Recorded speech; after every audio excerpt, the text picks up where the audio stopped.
Mas aquele que beber da água que eu lhe der, nunca terá sede. Porque a água que eu lhe der formará nele uma fonte, a qual saltará para a vida eterna. Essa é uma frase de Jesus Cristo. Por que ele era tão enigmático? Porque essa mensagem é tão atual, tão moderna.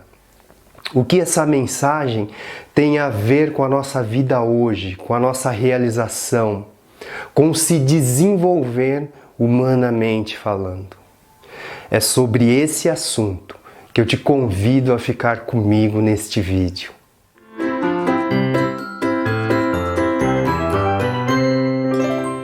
Certa vez, Jesus caminhando pela cidade de Samaria, avistou um poço que se chamava Fonte de Jacó. Ele parou ali alguns minutos para descansar. Logo veio uma mulher tirar água e ele pediu-lhe de beber. A mulher estranhou um pouco aquilo e ela disse: "Como sendo tu judeu, pede-me de beber, mulher samaritana?" Porque os judeus não se comunicavam com os samaritanos.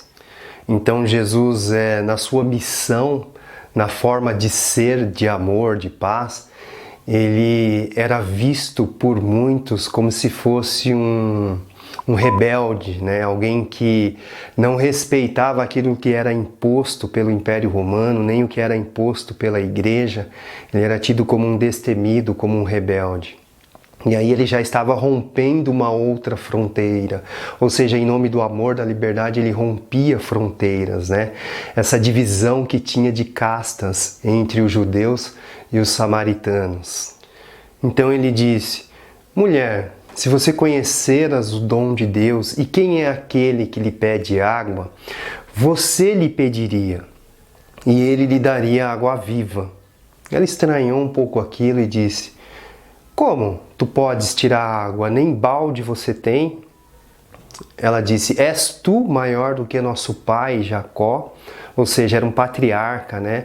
Era um ancestral dela de aproximadamente 400 anos atrás. Ela disse: "És tu maior do que o nosso pai Jacó? Ele fez desse poço."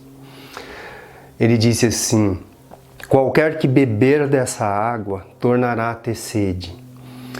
Mas aquele que beber da água que eu lhe der, nunca terá sede. Porque a água que eu lhe der formará nele uma fonte, a qual saltará para a vida eterna."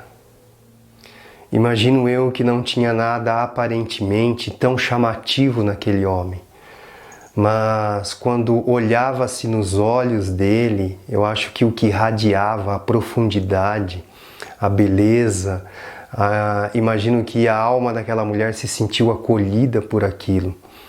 Junto com aquelas palavras, ela ficou um pouco encantada com aquilo e ela disse: "Dá-me de beber então dessa água." Ele disse propositalmente: "Vai, chama teu marido e venha cá." Então ela disse: "Não tenho marido." E ele disse: "Disseste bem, não tenho marido, porque tiveste 5 e o que agora tens não é o teu marido." Aquela mulher espantou com aquilo e disse: "És tu profeta?" Porque ela se viu nua ali diante dele, ou seja, sem persona, né? Como que ele enxerga a minha história, como que ele enxerga o que está no profundo da minha alma.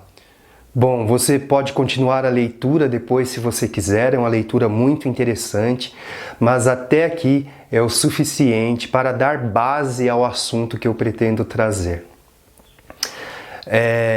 Eu quero te convidar a olhar um pouco para um outro ponto de vista a se olhar para Jesus, né? Tem todo o aspecto Filho de Deus, da Virgem Maria, o Salvador, tudo isso é maravilhoso, é muito bom. Eu venho de uma tradição cristã, mas eu quero deixar um pouco esse aspecto e olhar para uma outra faceta, né?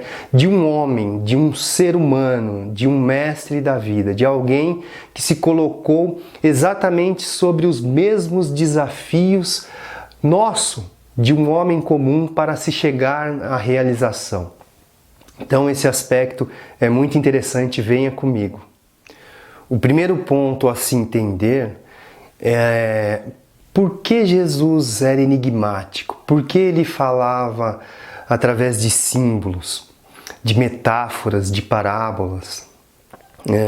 Essa é uma forma muito interessante de se ensinar. E também tinha uma necessidade de se falar por símbolos, porque ele trazia aspectos de outra dimensão celestial para ser expresso na dimensão terrena, na dimensão material. Ou seja, como falar de coisas celestiais em uma linguagem, em uma dimensão material? Como falar de coisas de outro mundo em um mundo, na linguagem desse mundo? Então ele buscava símbolos na materialidade para dar um vislumbre ao ouvinte dele sobre o que ele estava querendo dizer, da dimensão que ele estava querendo falar. Então por isso ele usava símbolos para ensinar. Um outro ponto importante é que a metáfora, a parábola, o símbolo é muito interessante para o ouvinte absorver o aprendizado. Então o símbolo ele tem inúmeras informações, e se for falar detalhadamente sobre aquilo, o ouvinte não capta tudo. Fica no consciente, o consciente esquece. Então deposita-se um símbolo no inconsciente, o símbolo fala a alma do ouvinte e aquilo ficará ali dentro. Exatamente no ponto da vida, no contexto que ele necessita daquele aprendizado, é como se vem do próprio inconsciente os aprendizados daquele símbolo. Não é muito interessante? Então, ele falava de forma simbólica. Nós temos nesse pequeno trecho aí 3 símbolos. Nós temos o símbolo da água do poço, o símbolo da água de Cristo, ou seja, a água que ele trazia, que ele ofereceu para aquela mulher, e também o símbolo vida eterna. Então, esse primeiro símbolo, muito interessante, é a água do poço, né? Você pode ver que aquela mulher ela estava muito ligada ao material. Ela estava falando daquele poço material, do patriarca Jacó que tinha feito aquele poço. Ela estava muito apegada, muito focada no ponto de vista material da coisa. E essa água do poço simboliza exatamente isso. Às vezes, grande parte de nós, dos seres humanos, trazemos em nossa alma uma necessidade muito grande. Alguns um vazio, outros uma ansiedade, como se precisasse de algo. E essa necessidade, essa sensação, esse sentimento de necessitar, que dá origem às vezes a um desequilíbrio, né? Alguma compulsão, né? Por exemplo, a compulsão pelo sexo, né? Quando envolve-se de maneira desequilibrada nessa área, querer demasiadamente me gera um prazer, gera um alívio imediato ali, imediatamente surge uma tranquilidade e depois volta novamente aquela compulsão. Um outro ponto, a compulsão às vezes alimentar, né? Eu alimento o meu corpo físico e continuo tendo necessidade de prazer, como que se buscasse por algo na comida. Um alívio do prazer que vai gerando. Então, sem perceber, inconscientemente, nós já estamos querendo ali alimentar a alma. E o que é alimento do físico não supre a alma. Gera um peso ali imediato, uma sensação de saciedade, mas muito imediata e logo passa. Surge novamente aquele vazio, aquela ansiedade, aquilo que eu não quero entrar em contato dentro de mim. Uma outra espécie de compulsão, a compulsão por compra. Então eu compro, me sinto aliviado, pertencente, né? E logo passa. Pouco utiliza-se aquilo que comprou e vai acumulando. E dessa forma, se não estivermos atentos, nós vamos ficando aprisionados ali naquele padrão de compulsão, naquele vício. Um outro tipo de compulsão, né, o vício, a bebida. Então, o que simboliza a água? Ela simboliza refrigério, né? Quando nós bebemos, ela traz uma saciedade, um refresco, um refrigério interno no corpo físico. Então, muitas vezes isso é confundido, né? E desenvolve a compulsão, o vício pela bebida alcoólica. Gera um alívio ali imediato naquele dia, mas depois eu volto a entrar em contato novamente com os meus desafios, com os meus problemas, com aquela sensação de vazio, com aquela sensação de necessidade que parece que nada sacia. Então, e diversos tipos de compulsões, né? A compulsão pela internet, sem contar os vícios ilícitos, né? A dependência química, né?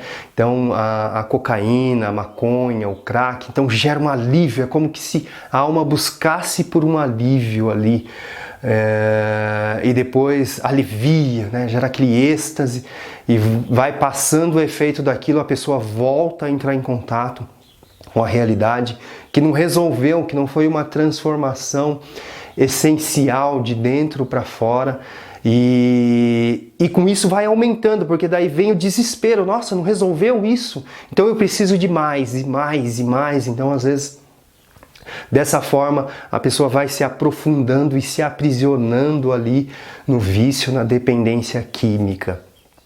Você pode observar ali que ele disse: disseste bem, não tenho marido, porque tiveste 5 e o que tens agora não é seu.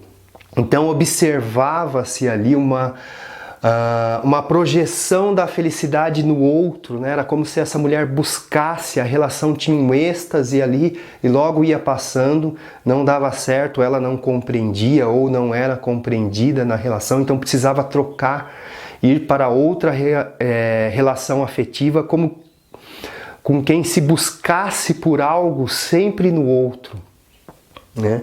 E uma vez eu ouvi dizer que se Deus estivesse escondido toda a riqueza que Ele tem para o ser humano no fundo do mar, o homem, em um baú, o homem encontraria, né? Mas como Ele deposita dentro do homem, no coração do homem, o homem corre o mundo inteiro e muitas vezes não encontra essa grande riqueza. Então ele falava desse sentimento de escassez, de necessidade, como se eu sou necessitado e o mundo de alguma forma precisa me prover algo para saciar, para me trazer paz.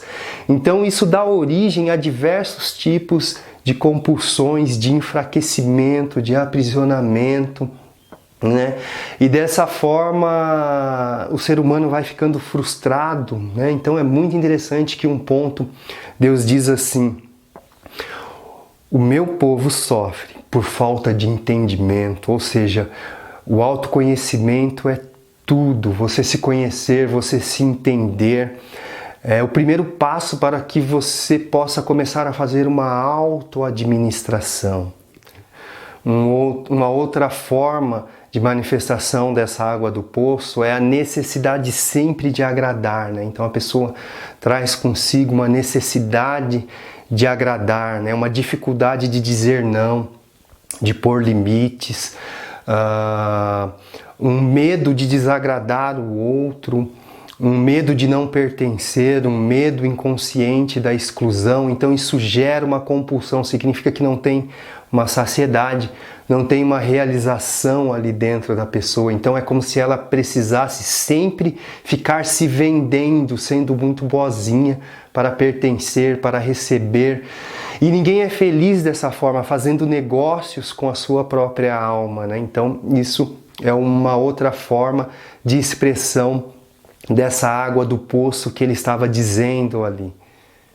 Segundo ponto importante, a água que ele trazia, ou seja, a água do Cristo.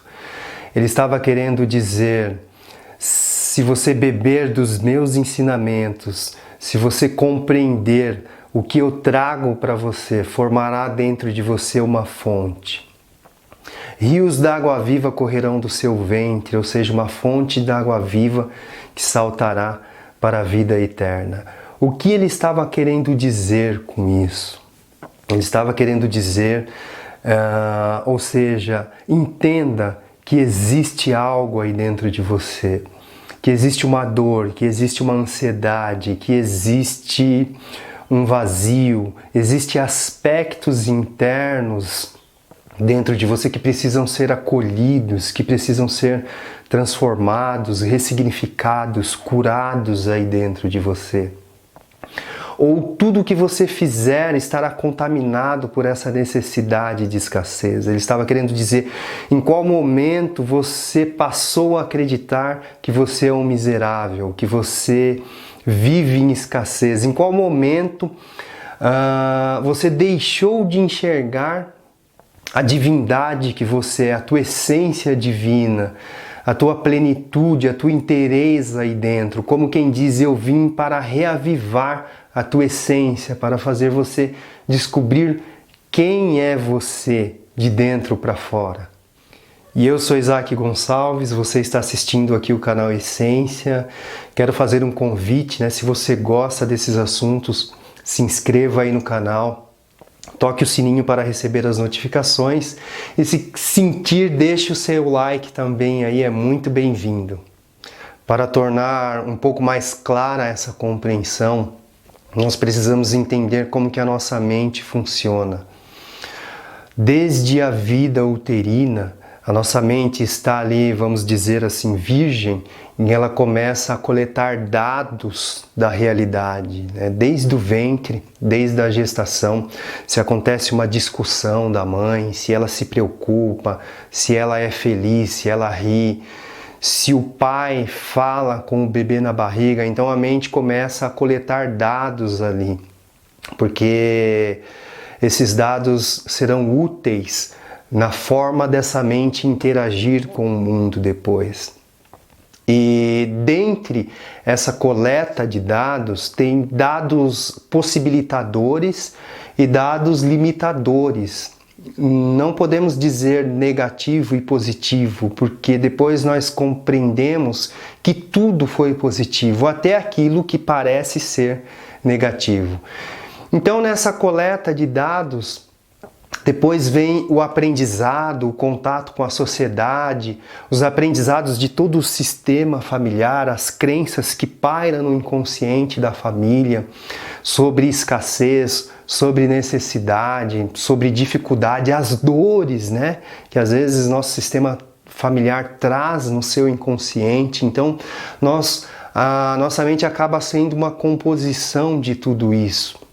E tudo isso vai ofuscando a realidade da nossa essência, né? E aí nós vamos construindo a nossa vida, muitas vezes, com base em valores que nem são nossos. Ou seja, não é real, não é realmente aquilo que eu queria, parece ser. Eu só vou dar um exemplo. Uma pessoa que, por medo da solidão, casa-se precocemente, com medo de ficar só. Uma pessoa que, com medo de ficar para trás, escolhe uma profissão assim, meio, vamos dizer, sem se consultar a profundidade, se realmente, será que eu estou no mundo para fazer isso? Será que isso vai trazer prazer à minha alma? Então, dessa forma, a gente vai construindo a nossa vida, né? Você observa como aquela mulher compulsivamente agia na sua área afetiva, na sua área amorosa e não resolvia, né? Não encontrava uma satisfação. Eu sou Isaac Gonçalves e você está assistindo o canal Essência, seja muito bem-vindo, bem-vinda. Então, o que acontece? A constituição, a composição desses valores, dessas crenças, alguns possibilitadores positivos, outros mais limitadores, vão impedindo, ofuscando o aflorar da essência, do eu verdadeiro, né? Esses aspectos mentais e emocionais, com dores, com tristezas, com raivas, com alegrias, com prazeres também, vão ofuscando, entulhando ali, sufocando o aflorar da essência, o aflorar do eu. Todo o nosso aspecto mental e emocional é para ser uma ferramenta para o homem, o eu liderar esses aspectos, né? Então toda essa liderança, o fato de você ser um livre pensador, fica debilitado por relação dessa constituição. Então, num certo ponto da vida é muito interessante você separar o joio do trigo, né? Separar uma coisa da outra. Todo o nosso aspecto mental e emocional é para ser uma ferramenta para o homem, o eu liderar esses aspectos, né? Então, toda essa liderança, o fato de você ser um livre pensador, fica debilitado por relação dessa constituição. Na terapia da linha do tempo, por exemplo, nós estudamos de forma profunda os valores e separamos eles em duas espécies de valores, né? Existem o valor de aproximação e o valor de afastamento, né? Você vai entender de forma clara o que significa isso. O valor de afastamento é o fato, por exemplo, de uma pessoa buscar compulsoriamente pela atividade física, por uma alimentação regrada, de medo de adoecer, de medo de engordar, por exemplo, de medo de perder o corpo que eu já ganhei. Então tem sempre um medo, tem sempre um afastamento de algo, né? Na verdade, essa busca aqui não é uma busca leve e prazerosa, natural, né? Mas é sempre uma fuga. Um outro exemplo de afastamento é uma pessoa que possa buscar compulsoriamente por uma relação afetiva, a realização no outro, de medo da solidão, né? Então tem um medo muito grande da solidão. Outro exemplo de afastamento, né? Um medo da falta, buscar desenfreadamente, né? Se sobrecarregar no trabalho do medo da falta, de uma possível falta no futuro. Então, esses valores de afastamento, os valores eles geram a motivação para que busquemos algo no mundo. Só que essa motivação fica sempre contaminada por esse medo, ou seja, tem sempre uma escassez ou de carinho ou de pertencimento ali motivando essa busca. Então, o que acontece? Quando se realiza algo, é como se a pessoa não sentisse um prazer, uma plenitude naquela realização, já inicia de novo um processo compulsório por outra busca, né? Por isso que ele dizia: se você beber dessa água, você tornará a ter sede, né? Por isso que ele citou, né? Já teve 5 maridos e o que você tem hoje não é teu. Não pelos 5 maridos, né? Mas a forma como que aquela mulher não conseguia tornar a relação dela algo sustentável e tornar crescente, né? A realização, a construção de uma relação afetiva de duas pessoas num certo ponto saudáveis internamente, ela se torna crescente, ela vai se tornando melhor quanto mais os anos vão passando, né? É uma construção. Então tem pessoas que esperam uma relação pronta, né? Não existe isso, é uma construção. Então esse valor de afastamento é como se a pessoa estivesse sempre buscando por algo, ela não encontra essa saciedade, essa serenidade, essa paz. Já o valor de aproximação, existe uma plenitude interna. Não existe aquela sensação de necessidade, de escassez. Existe uma plenitude, uma satisfação, existe uma gratidão.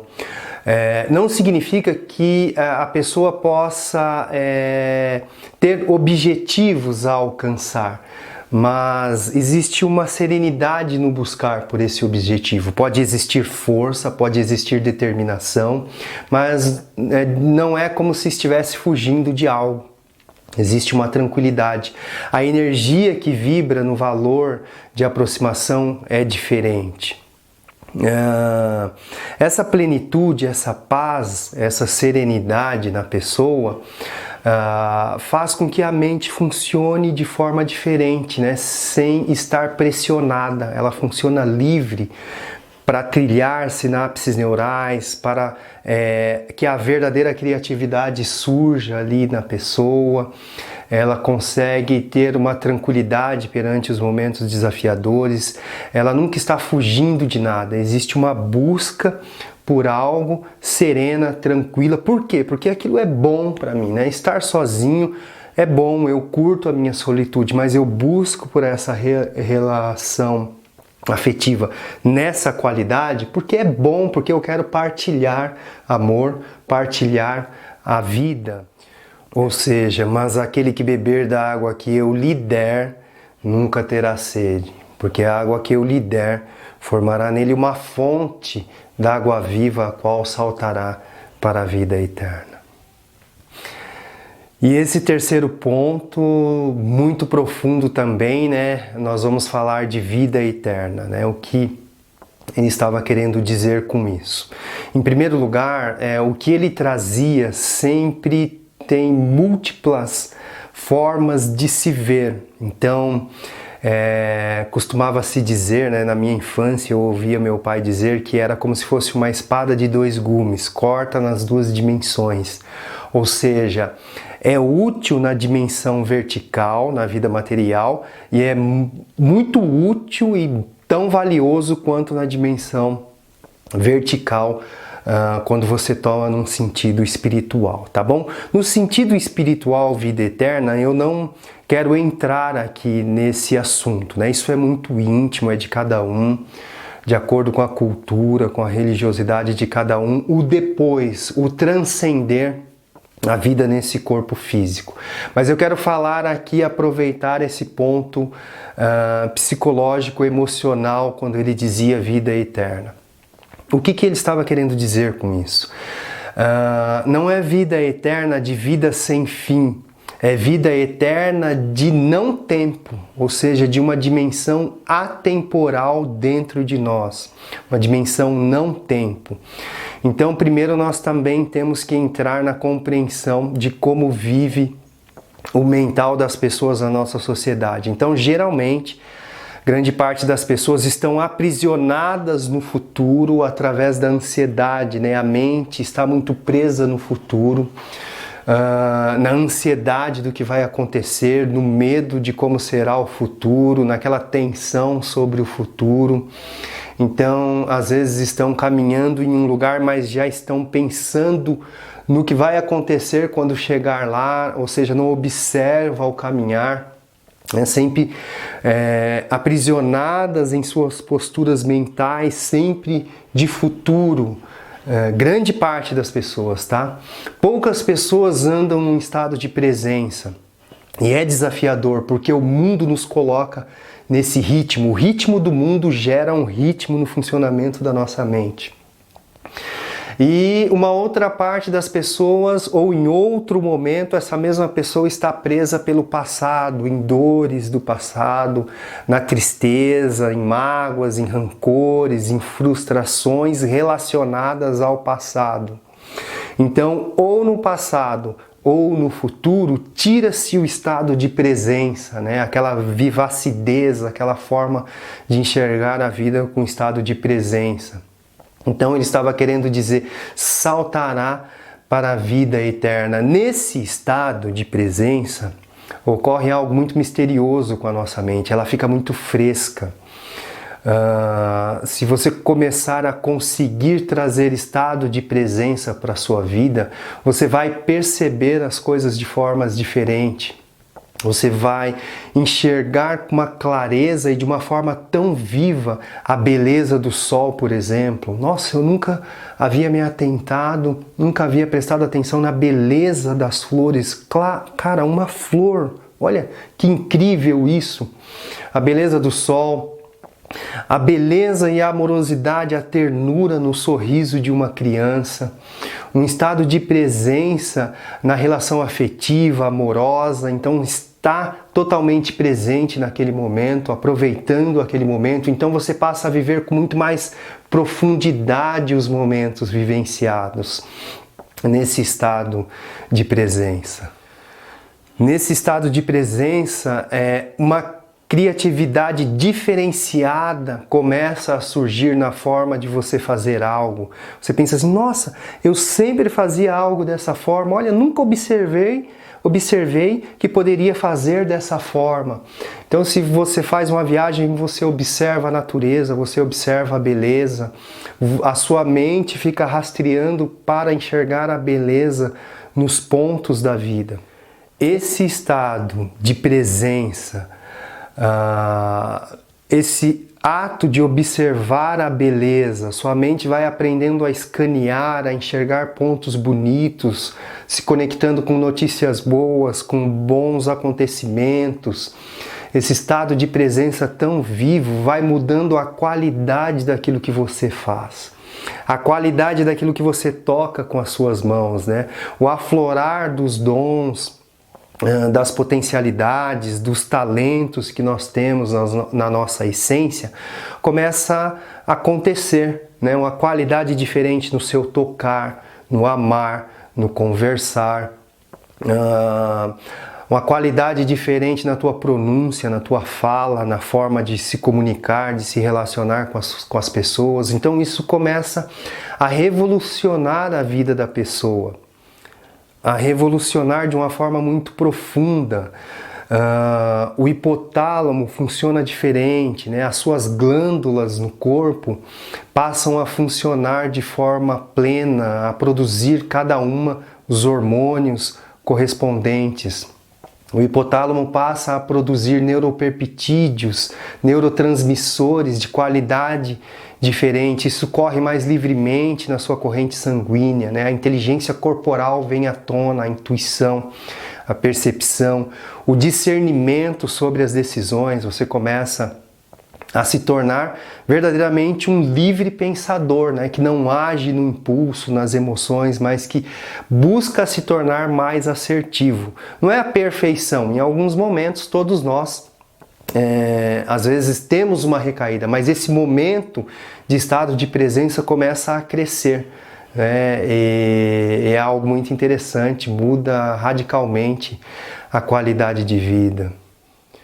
Ou seja, né, você começa a sair da matrix, né, da ilusão, do domínio subliminar, do ritmo do mundo, dos medos, dos paradigmas sociais, e começa a se tornar, né, um livre pensador, uma pessoa que com tranquilidade passa a fazer escolhas diferentes, os seus valores começam a vir mais à tona, você não precisa pensar muito sobre uma decisão, porque aquele valor logo influencia o seu comportamento. Passa a se tornar um indivíduo, né, que escolhe aquilo que ama fazer, que diz não com serenidade, com tranquilidade, com diplomacia, que consegue pôr limites. Acabou-se aquela necessidade de pertencer, de ser aceito, não tem. Tudo vai acontecendo com muita naturalidade, você consegue respeitar o direito dos outros, de ideias, de valores, de pensamentos, porque nada é mais uma ameaça, né? Existe uma serenidade muito grande, por isso que ele dizia, busque o reino dos céus em primeiro lugar e as demais coisas vos serão acrescentadas, né? Mas aquele que beber da água que eu lhe der, não mais terá sede, essa sede do mundo, porque a água que eu lhe der formará nele uma fonte, nela uma fonte, a qual saltará para uma vida plena, né? Em outro ponto ele dizia vida e vida com abundância. Então eu não te falei de religião nenhuma, de nenhuma religião instituída, mas de forma a olhar, né, esse mestre da vida, essa fonte de sabedoria, que é Jesus Cristo, quando a gente consegue mergulhar e penetrar nas mensagens que ele queria dizer, né? Isso pode ocasionar uma grande revolução na nossa vida. Um grande abraço e até a próxima.